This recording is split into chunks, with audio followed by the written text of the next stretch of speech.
Academy के YouTube portal पे आपका स्वागत है।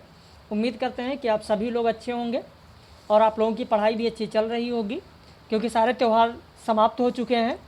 अब आप लोग अपने लक्ष्य की तरफ पुनः बढ़ना शुरू करिए, क्योंकि बीच में कुछ ब्रेक हो गया, त्यौहार की वजह से ब्रेक हो जाता है लोगों का।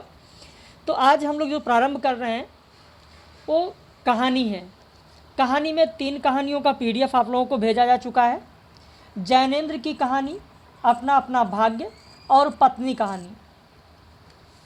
सुभद्रा कुमारी चौहान की कहानी राही। इन 3 कहानियों का PDF आपके WhatsApp पर भेजा जा चुका है। टेस्ट सीरीज भी भेजी जा चुकी है। टेस्ट सीरीज का उत्तर जैसा कि आपको पता है कि शाम को मिलता है। इस PDF को पढ़िए जो भेजा गया है, और उस पर आधारित वीडियो लेक्चर आपको मिल रहा है, जिस पर पत्नी कहानी, अपना अपना भाग्य कहानी का लेक्चर मिलेगा। राही कहानी का लेक्चर जो ये आप देख रहे हैं, इसको पब्लिश कर दिया जा रहा है, ताकि बहुत सारे लोग कहते हैं सर डेमो चाहिए।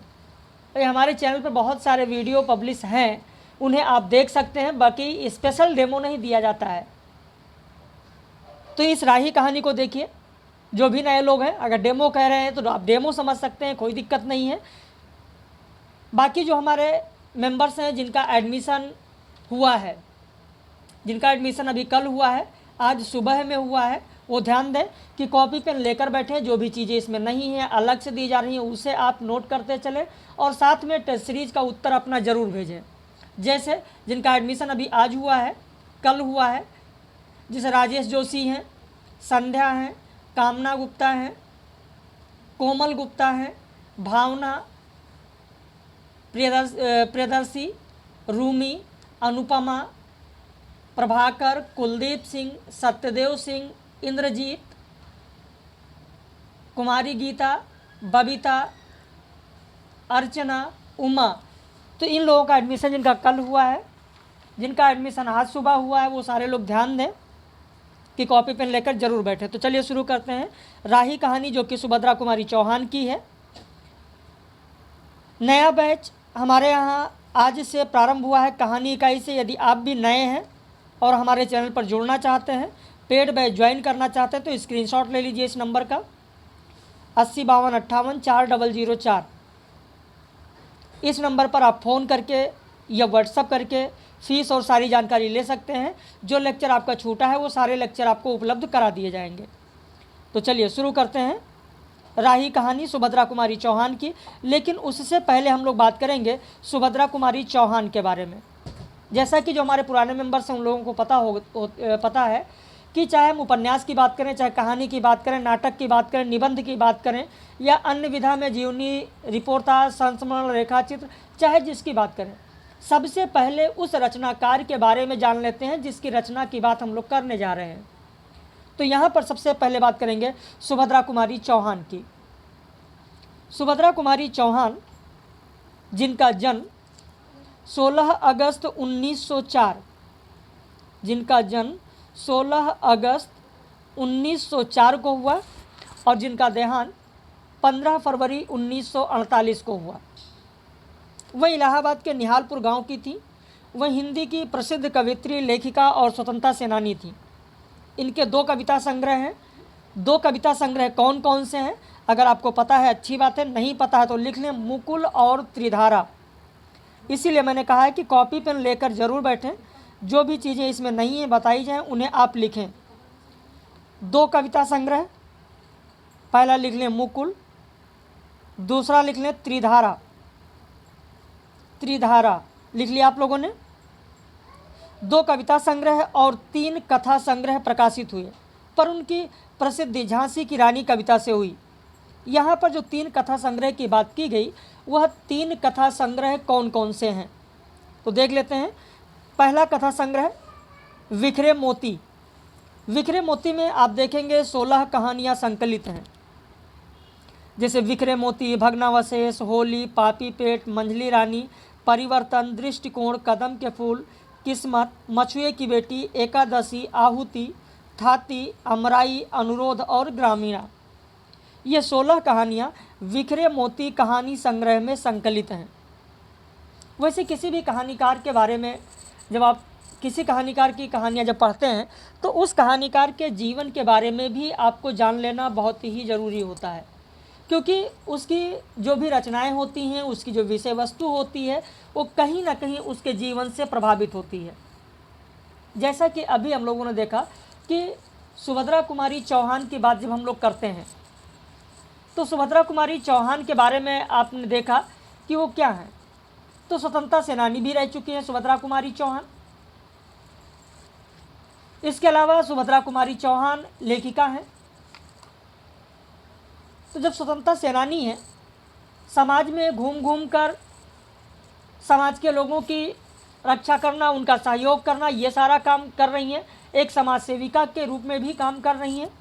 तो इनका जो पापी पेट कहानी है, अगर आपने पढ़ा होगा तो पापी पेट कहानी में आप देखेंगे कि किस तरीके से भारत के लोग ब्रिटिशों के साथ हैं, ब्रिटिशों के यहाँ नौकरी कर रहे हैं, फिर भी उनके मन में कहीं ना कहीं अपने लोगों के प्रति दया भाव देखने को मिलेगी। क्योंकि पापी पेट कहानी में जहाँ देखते हैं कि एक सभा में लाठीचार्ज का दृश्य पहले दिखाया गया, जहाँ पर सिपाही रामखिलावन है, उसे आत्मग्लानि महसूस होती है।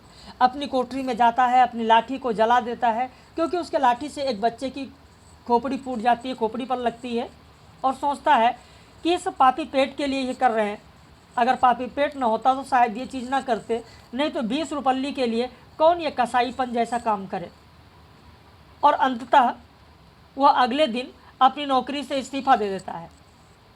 ऐसे ही पापी पेट में थानेदार बरकतुल्ला हैं, कोतवाल बख्तार सिंह है, सबको आत्मग्लानि होती है। सब पापी पेट के कारण ही ये कहा जाता है। तो इस तरीके से इनकी जो कहानियाँ हैं, कहानियों पर आपको ध्यान देना है। ऐसे उन्मादिनी कहानी संग्रह की अगर बात करें तो इसमें 9 कहानियाँ संकलित हैं। उन्मादिनी, असमंजस, अभियुक्त, सोने की कंठी, नारी हृदय, पवित्र ईर्ष्या, अंगूठी की खोज, चढ़ा दिमाग, वेश्या की लड़की, ये 9 कहानियाँ उन्मादिनी कहानी संग्रह में संकलित हैं।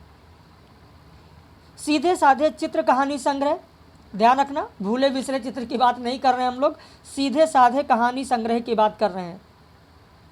क्योंकि लोग जल्दबाजी में जब यह प्रश्न आता है तो इसको गलत कर देते हैं कि सीधे साधे चित्र कहानी संग्रह किसका है।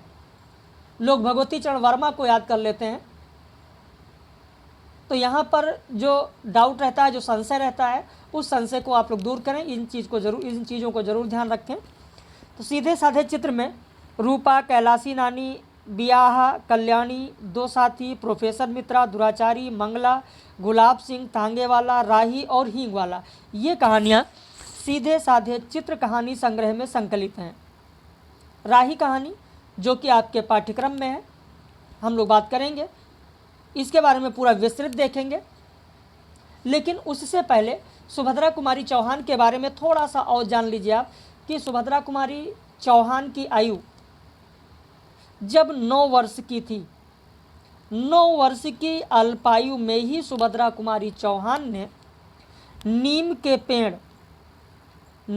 के पेड़ पर एक कविता लिखी थी। यानी इनकी पहली कविता किस विषय पर है, अगर बाई द वे परीक्षा में पूछा जाता है तो इनकी पहली कविता नीम के पेड़ पर है, जो कि मर्यादा पत्रिका में प्रकाशित हुई थी।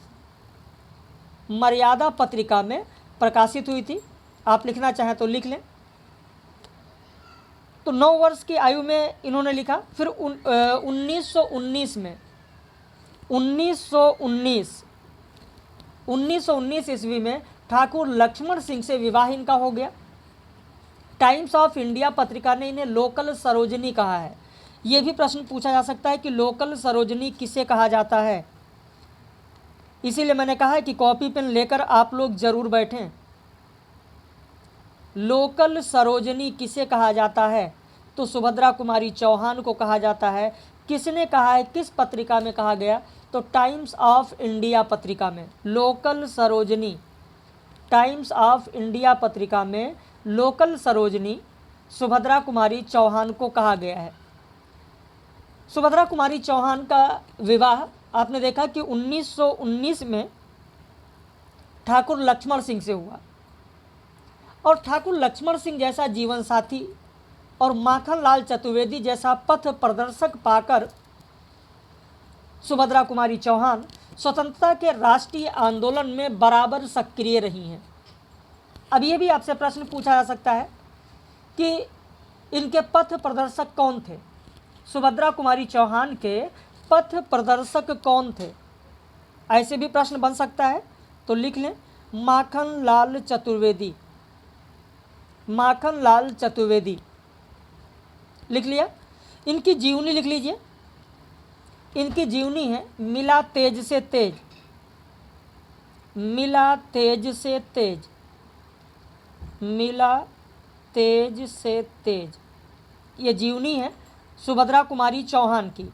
लेकिन एक चीज़ और ध्यान रखना, जो दो तेज लिखे हैं, तेज से तेज, एक तेज का अर्थ तो सुभद्रा कुमारी चौहान है और दूसरा तेज का अर्थ होगा लक्ष्मण सिंह, इनके पति लक्ष्मण सिंह। मिला तेज से तेज इनकी पुत्री सुधा चौहान ने जीवनी लिखी है। सुधा चौहान, सुधा चौहान, सुधा चौहान ने अपनी माता की जीवनी लिखी मिला तेज से तेज, जिसमें एक तेज का अर्थ सुभद्रा कुमारी चौहान है तो दूसरा तेज का अर्थ उनके पिता यानी सुधा चौहान के पिता ठाकुर लक्ष्मण सिंह हैं। और यह जीवनी मिला तेज से तेज किस पत्रिका में प्रकाशित हुई? अगर आपको पता है अच्छी बात है, नहीं पता है तो लिख लें हंस पत्रिका में प्रकाशित हुई थी। हंस पत्रिका में प्रकाशित हुई थी। अब रात में जब लाइव कक्षा होगी और ये प्रश्न कराया जाएगा, इस तरीके के प्रश्न दिए जाएंगे, तो ये मत कहना सर मुझे नहीं पता, मैंने नहीं पढ़ा है। इसीलिए तो पढ़ाया जाता है आप लोगों को, इसीलिए एक एक चीज़ें बताई गई हैं कि जिस पर आपका ध्यान होना चाहिए। अब राही कहानी की बात कर लेते हैं जो कि आपके पाठ्यक्रम में है। राही कहानी का प्रकाशन वर्ष 1947 है। यह सीधे साधे चित्र कहानी संग्रह में संकलित है। इसमें पात्र अनीता हैं और राही हैं। दो पात्र हैं, अनीता और राही। अक्सर परीक्षाओं में आपने देखा होगा कि अगर कहानी पूछी जाती है तो कहानी की विषय वस्तु पूछ ली जाती है, कहानी का प्रकाशन वर्ष पूछ लिया जाता है, कहानी के पात्र पूछ लिए जाते हैं, किस कहानी संग्रह में संकलित है यह पूछ लिया जाता है। तो इन चीज़ों पर आपका विशेष ध्यान होना चाहिए। अब अगर हम विषय की बात करें तो इसमें विषय देखते हैं कि देश की दरिद्रता आपको देखने को मिलेगी, स्त्री वेदना की झलक आपको देखने को मिलेगी, गरीबी की व्यवस्था देखने को मिलेगी, राष्ट्रभक्ति और सत्ता भक्ति देखने को मिलेगी, मानवता सबसे बड़ा धर्म है, यह बताया गया है इस राही कहानी में। इस राही कहानी में ये सारी चीज़ें बताई गई हैं।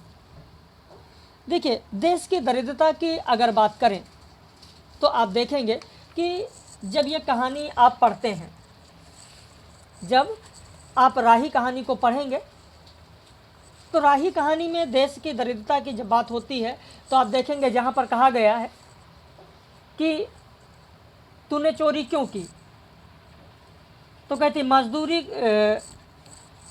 करती तब भी तो दिन में 2-3-4 पैसे मिल जाते। तो कहती है, राही कहती है कि हमें मजदूरी नहीं मिलती सरकार, हमारी जाति मंगरोरी है, हम केवल मांगते खाते हैं। तो इस तरीके से जो देश की दरिद्रता है उसकी बात की गई है। स्त्री वेदना की झलक भी आपको देखने को मिलेगी। स्त्री वेदना की झलक तब देखने को मिलती है जब ये कहानी आप पढ़ेंगे। जब अनीता पूछती है कि अगर भीख ना मिले तो क्या करोगी, तो राही कहती है तो फिर चोरी करते हैं। उस दिन घर में खाने को नहीं था, बच्चे भूख से तड़फ रहे थे, बाजार में बहुत देर तक मांगा, बोझा ढोने के लिए टोकरा लेकर भी बैठी रही पर कुछ नहीं मिला।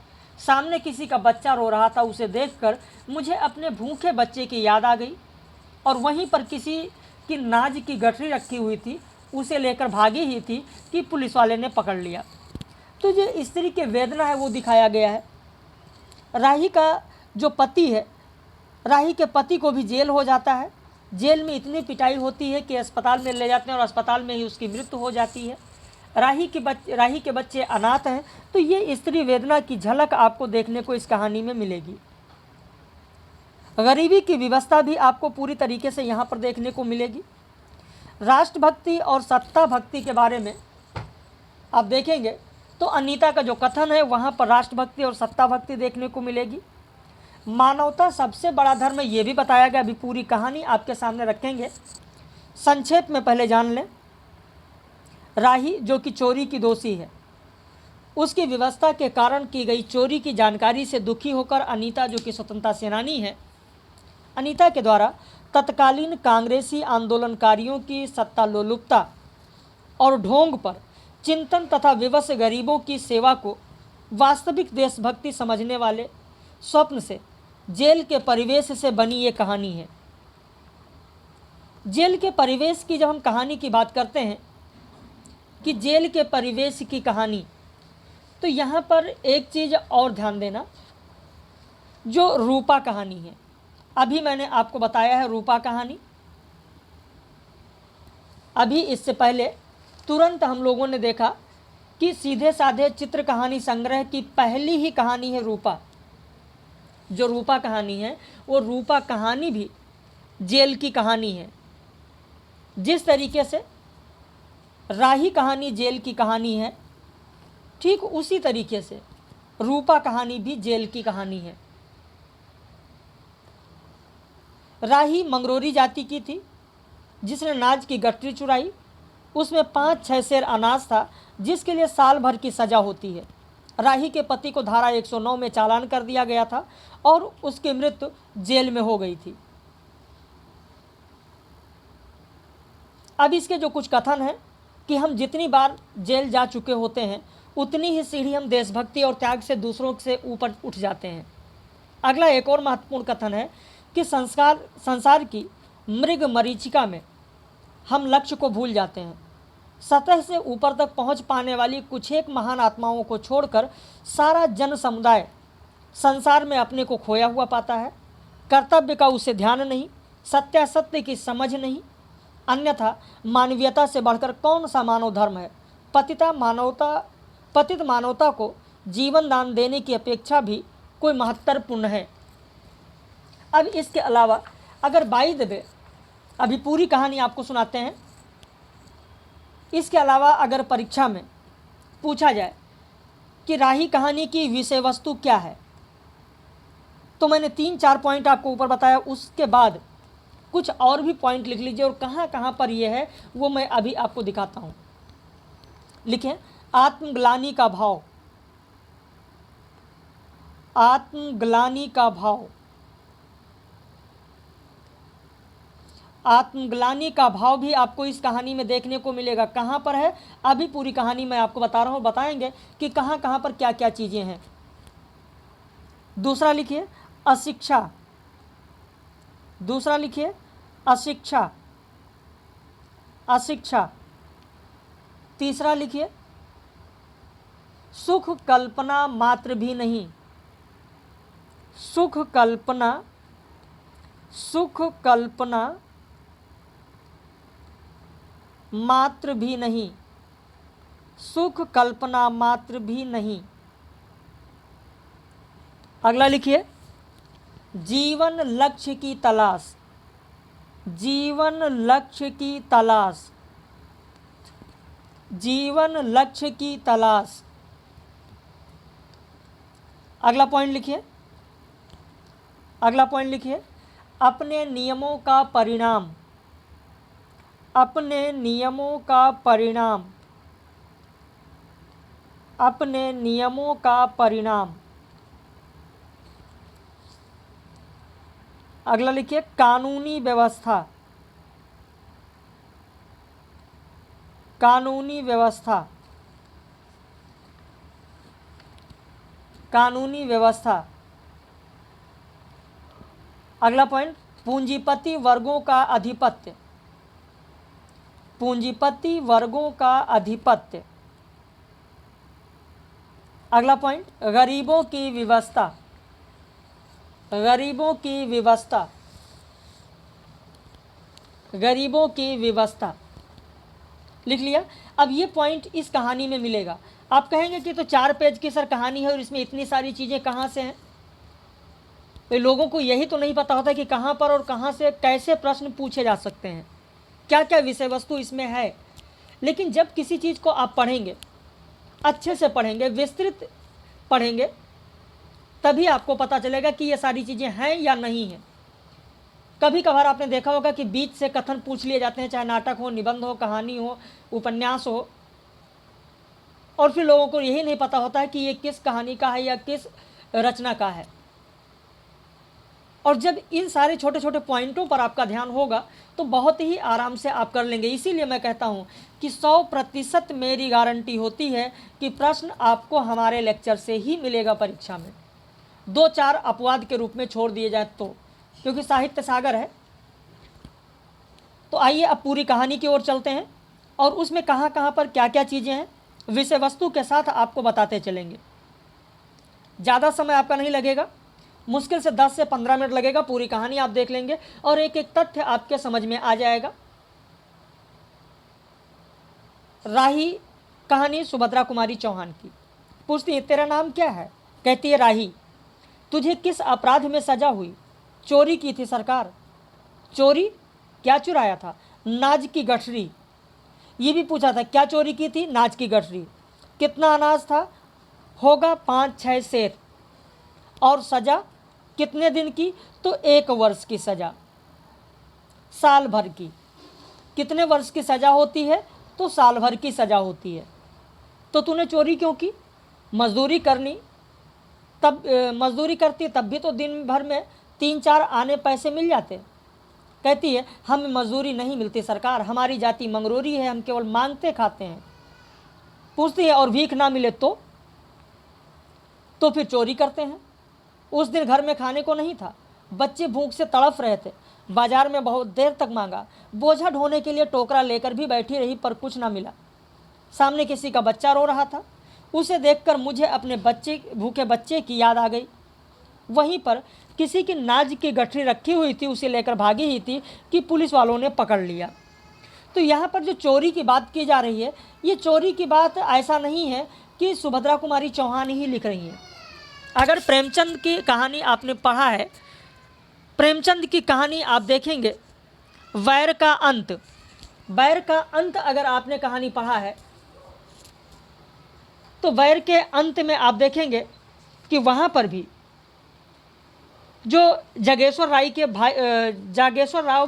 भाई हैं, जब उनकी मृत्यु हो जाती है तो वहाँ पर उनके जो पुत्र होते हैं, 2 बच्चे होते हैं, वो जाते हैं मटर के खेत में जाते हैं, चोरी करते हैं। किसान देख लेता है, फिर मटर का बोझ पूरा बनाकर और लाकर उनके घर पर दे जाता है। कहता है उनकी माँ से कि बच्चों को समझा दीजिए कि इस तरीके से चोरी ना करें। तो ऐसा नहीं, चोरी की अगर हम बात करें तो यहाँ पर भी आपको देखने को मिलेगा।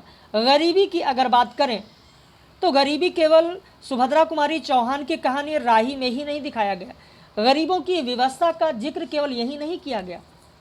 प्रेमचंद की कहानी है गरीब की है, जहाँ पर उन्होंने कहा है कि अनाथों का क्रोध पटाखे की आवाज़ है जिससे बच्चे डर जाते हैं और असर कुछ नहीं होता है। तो जो अनाथ हैं, जो गरीब हैं, जो परेशान हैं, उनकी सुनने वाला कोई नहीं है उच्च वर्ग में। और यही हाल होता है यहाँ पर राही के साथ।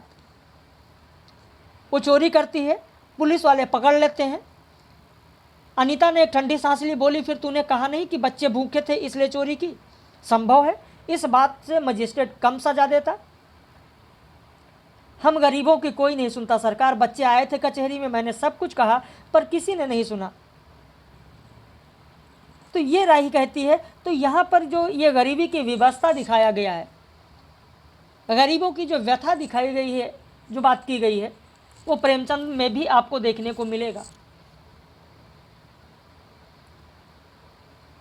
वैसे अगर आप देखेंगे तो अनीता की ही तरह और यहाँ पर जो कचहरी में लोग हैं, जिन लोगों ने नहीं सोचा, नहीं समझा, लेकिन ऐसा नहीं होता है। शंखनाद कहानी अगर आप प्रेमचंद की पढ़ेंगे तो समाज में देखेंगे, जहाँ पर शंखनाद कहानी में प्रेमचंद ने कहा है कि जिस तरह पत्थर और पानी में आग छिपी रहती है, उसी तरह मनुष्य के हृदय में भी, चाहे वो कैसा ही क्रूर और कठोर क्यों ना हो, उत्कृष्ट और कोमल भाव छिपे रहते हैं। ये कहा गया है प्रेमचंद के द्वारा शंखनाद कहानी में। लेकिन फिर आगे पूछती है अनीता कि अब तेरे बच्चे किसके पास हैं, उनका बाप है? आगे राही बताती है, राही की आंखों में आंसू आ जाते हैं। वो बोली, उनका बाप मर गया सरकार, जेल में उसे मारा था और वहीं अस्पताल में वो मर गया। अब बच्चों का कोई नहीं। तो तेरे बच्चे का बाप भी जेल में ही मरा, वो क्यों जेल आया था? अनीता ने प्रश्न किया। उसे तो बिना कसूर के ही पकड़ लिया था सरकार, राही ने कहा। ताड़ी पीने को गया था, 2-4 दोस्त भाई उसके साथ थे। मेरे घर वालों का एक वक्त पुलिस वालों के साथ झगड़ा हो गया था, उसी का बदला उन्होंने लिया। 109 में उसका चालान करके साल भर जेल की सज़ा दी और वहीं मर गया। अब यहाँ पर आपसे प्रश्न बनता है कि राही कहानी में राही के पति को किस धारा के तहत चालान किया गया था? किस धारा के तहत चालान किया गया था? धारा 109।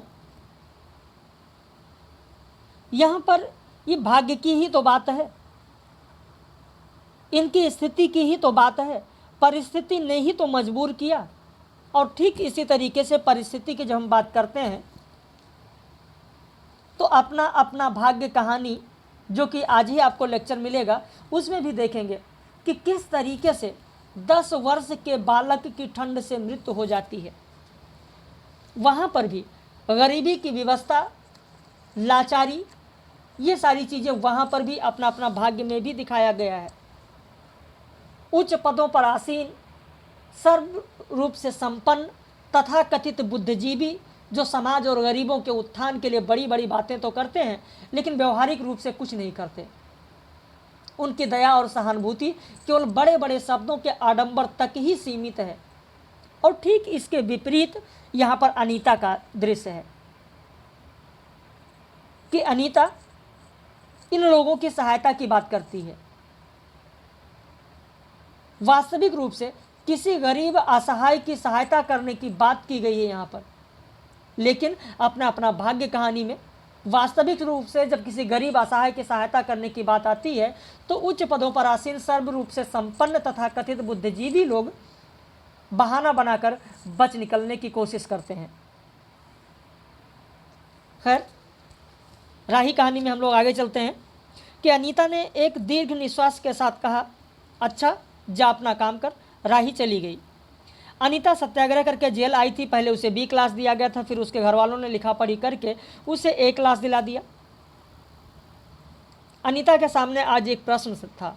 वो सोच रही थी कि देश की दरिद्रता और इन निरीह गरीबों के कष्टों को दूर करने का कोई उपाय नहीं है। हम सभी परमात्मा की संतान हैं। ये कथन देखें, यहाँ पर बहुत ही महत्वपूर्ण कथन है। हम सभी परमात्मा की संतान हैं, एक ही देश के निवासी। कम से कम हम सबको खाने पहनने का समान अधिकार तो है ही। फिर ये क्या बात है कि कुछ लोग तो बहुत आराम से रहते हैं और कुछ लोग पेट के अन्न के लिए चोरी करते हैं।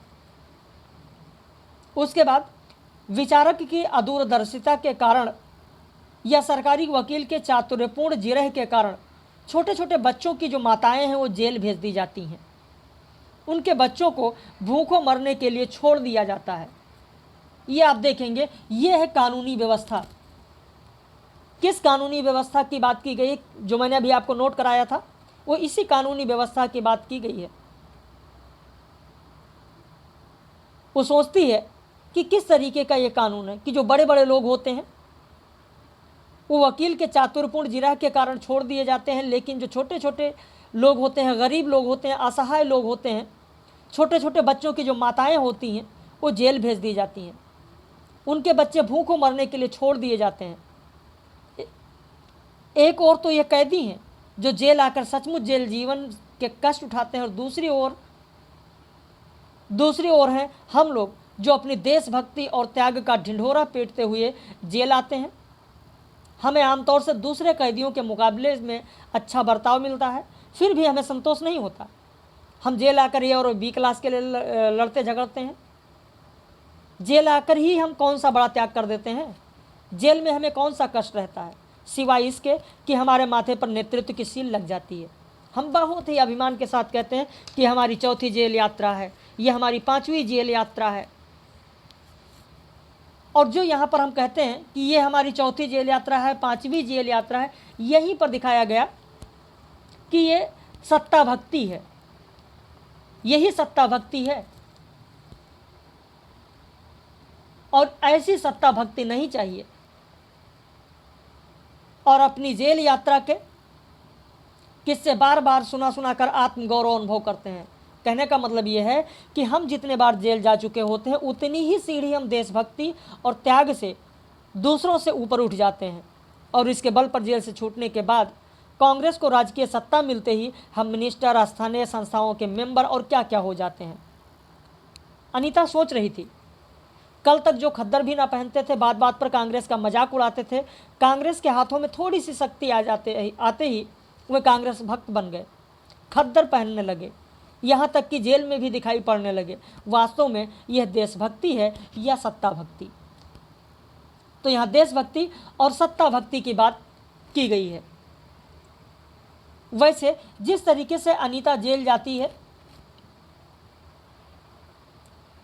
और लोगों के साथ जो व्यवहार होता है, आंदोलनकारी के रूप में रहती हैं, लेकिन राही की दशा देखकर किस तरीके से पिघल जाती हैं, किस तरीके से इन लोगों की सेवा करने के लिए तत्पर हो उठती हैं।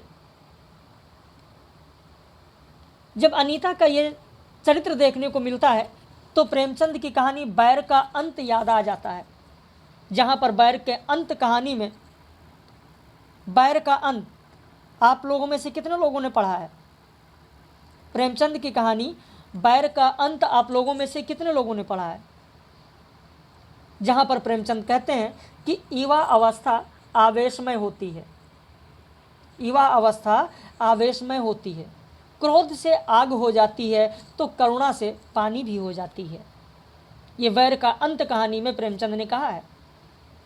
और यही हाल यहाँ पर अनीता का है कि युवावस्था आवेश में होती है, क्रोध से आग हो जाती है तो करुणा से पानी भी हो जाती है। वैसे समाज में अगर आप देखें तो समाज में जो चल रहा होता है उसी को दर्शाया जाता है। जिस तरीके से राही कहानी में अनीता के माध्यम से सुभद्रा कुमारी चौहान ने अप्रत्यक्ष रूप से अपने को रखा है, रूपा कहानी में रूपा के माध्यम से अप्रत्यक्ष रूप से सुभद्रा कुमारी चौहान ने अपने को रखा है एक शिक्षित, पढ़ी लिखी नारी, आंदोलनकारी, स्वतंत्रता सेनानी। तो उसी तरीके से आप देखेंगे कि जो पत्नी कहानी है, पत्नी कहानी में आप देखेंगे कि पत्नी जो सुनंदा है, 20-22 वर्षीय है, वो एक अशिक्षित स्त्री है। उसको ये नहीं पता होता है कि भारत की आज़ादी क्या है, हिंसा क्या है, अहिंसा क्या है, नीति अनीति क्या है। फिर भी वो एक धर्मपरायणी भारतीय पत्नी है, अपने पति के बारे में सारा ख्याल रखती है। तो उसका चरित्र एकदम यहाँ पर अनीता के चरित्र का उल्टा दिखाया गया है। खैर आगे बढ़ते हैं। अनीता के विचारों का तांता लगा हुआ था, वो दार्शनिक हो रही थी। उसे अनुभव हुआ जैसे कोई भीतर ही भीतर उसे काट रहा हो। अनीता की विचारावली अनीता को ही खाए जा रही थी। उसे बार बार ये लग रहा था कि उसकी देशभक्ति सच्ची देशभक्ति नहीं बल्कि मजाक है। उसे आत्मग्लानि हुई और साथ ही साथ आत्मानुभूति भी। आत्मग्लानि की बात भी मैंने अभी की है। सुभद्रा कुमारी चौहान की जो कहानी है पापी पेट, वहाँ पर देखेंगे कि वहाँ पर आपको आत्मग्लानि देखने को मिलेगी। आत्मग्लानि, वैसे आत्मग्लानि की जब बात आती है तो आपके पाठ्यक्रम में एक टोकरी भर मिट्टी, एक टोकरी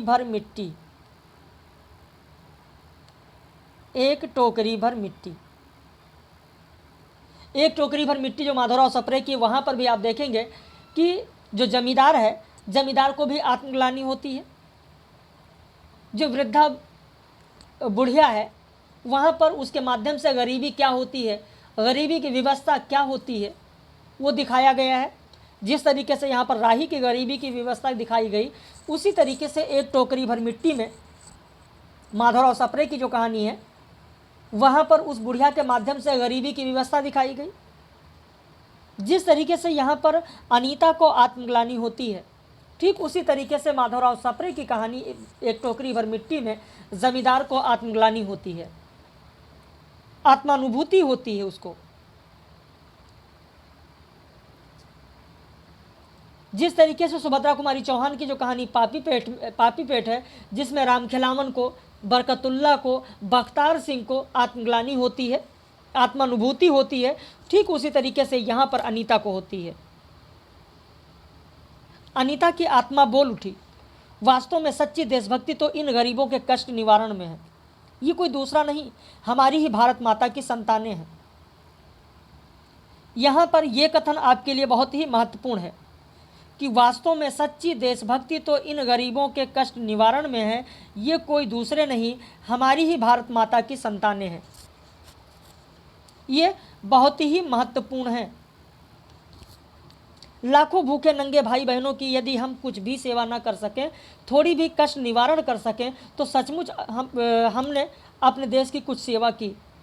हमारा वास्तविक देश तो देहातों में ही है, हमारा वास्तविक देश तो देहातों में ही है। किसानों की दुर्दशा से हम सभी थोड़े बहुत परिचित हैं, पर इन गरीबों के पास न घर है न द्वार। ये भी जो कथन दिया गया वो बहुत ही महत्वपूर्ण है, जहाँ पर देश की दरिद्रता की बात की गई है, देश की दरिद्रता की बात की गई है। अशिक्षा और अज्ञान का इतना गहरा पर्दा इनकी आंखों पर है कि होश संभालते ही माता पुत्री को और सास बहू को चोरी की शिक्षा देती है। यहाँ अशिक्षा की जो बात की गई है, जो मैंने अभी आपको लिखाया है, उसमें मैंने अशिक्षा लिखवाया था। यहाँ पर देखें अशिक्षा कि किस तरीके से अशिक्षा है, कि अशिक्षा और अज्ञान का इतना गहरा पर्दा इनकी आंखों पर है कि होश संभालते ही माता पुत्री को और सास बहू को चोरी की शिक्षा देती हैं। और उनका यह विश्वास है कि चोरी करना और भीख मांगना ही उनका काम है। इससे अच्छा जीवन बिताने की वो कल्पना ही नहीं कर सकते हैं। यानी सुख कल्पना मात्र भी इनके अंदर नहीं है, क्योंकि उनका तो ये विश्वास है ना कि चोरी करना और भीख मांगना ही उनका काम है। इसीलिए सुख कल्पना मात्र भी नहीं है। आज यहाँ डेरा डाल के रहे हैं तो कल दूसरी जगह चोरी की, बचे तो बचे, नहीं तो फिर साल 2 साल के लिए जेल। क्या मानव जीवन का यही लक्ष्य है? लक्ष्य है भी अथवा नहीं? यदि नहीं है तो विचारादर्श की उच्च सतह पर टिके हुए हमारे जननायकों और युग पुरुषों की हमें क्या आवश्यकता? इतिहास, धर्म, दर्शन, ज्ञान, विज्ञान का कोई अर्थ नहीं होता, पर जीवन का लक्ष्य है, अवश्य है। संसार की मृग मरीचिका में हम लक्ष्य को भूल जाते हैं। सतह के ऊपर तक पहुंच पाने वाली कुछ एक महान आत्माओं को छोड़कर सारा जन समुदाय संसार में अपने को खोया हुआ पाता है। कर्तव्य अकर्तव्य का उसे ध्यान नहीं, सत्य असत्य की समझ नहीं। अन्यथा मानवीयता से बढ़कर कौन सा मानव धर्म है? पतित मानवता को जीवन दान देने की अपेक्षा भी कोई पुण्य महत्वपूर्ण है? राही जैसी भोली भाली किंतु गुमराह आत्माओं के कारण के कल्याण की साधना जीवन की साधना होनी चाहिए। सत्याग्रही की यह प्रथम प्रतिज्ञा क्यों न हो? देशभक्ति का यही मापदंड क्यों न बने? अनीता दिन भर इन्हीं विचारों में डूबी रही। शाम को भी वह इसी प्रकार कुछ सोचते सोचते सो गई। रात में उसने सपना देखा कि जेल से छूटकर वह इन्हीं मंगरोरी लोगों के गांव में पहुंच गई है। वहाँ उसने एक छोटा सा आश्रम खोल दिया है। उसी आश्रम में एक तरफ छोटे छोटे बच्चे पढ़ते हैं और स्त्रियाँ सूत काटती हैं, दूसरी तरफ मर्द कपड़ा बुनते हैं और रुई धुनते हैं। शाम को रोज़ उन्हें धार्मिक पुस्तकें पढ़कर सुनाई जाती हैं।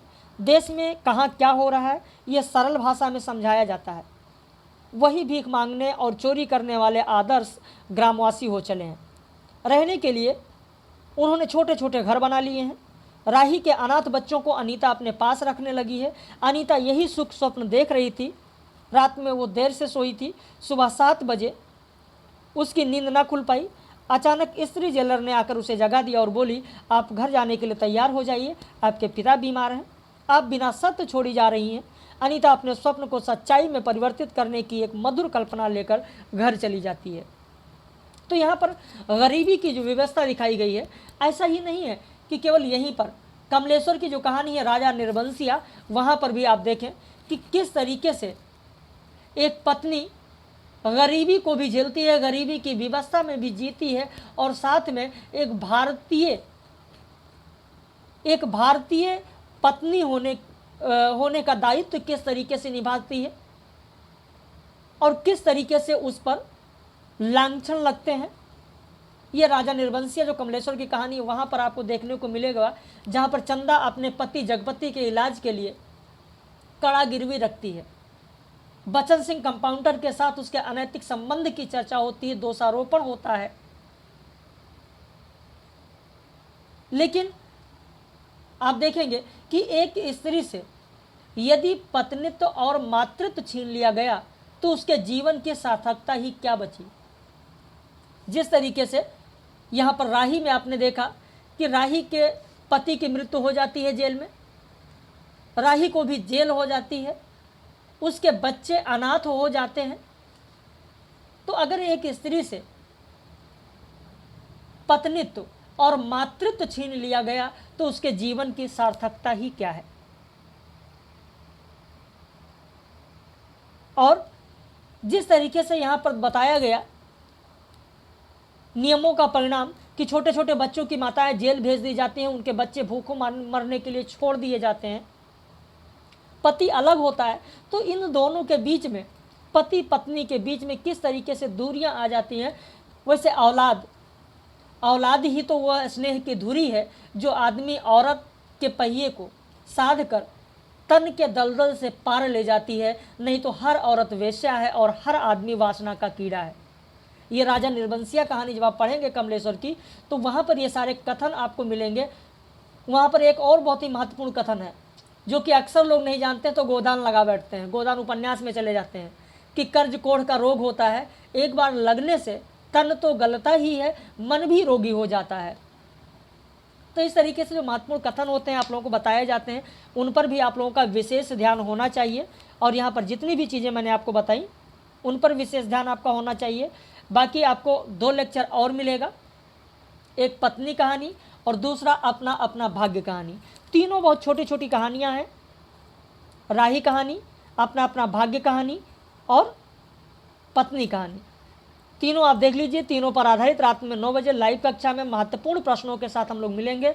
और यदि आप भी नए हैं और हमारे साथ जुड़ना चाहते हैं, इस बैच को ज्वाइन करना चाहते हैं, तो क्या फीस होगी, इन सब की जानकारी आप यहाँ पर नंबर लिख दे रहे हैं, इस नंबर को नोट कर लीजिए। इसी पर आप फ़ोन करके या व्हाट्सएप करके फ़ीस और सारी जानकारी ले सकते हैं। आज अंतिम दिन है फ़ीस में छूट का। यदि आप जुड़ना चाहते हैं, फ़ीस में छूट लेना चाहते हैं, तो आप हमारे इस नंबर पर संपर्क कर सकते हैं। बाकी हम लोग महत्वपूर्ण प्रश्नों के साथ रात में 9 बजे लाइव कक्षा में मिलेंगे।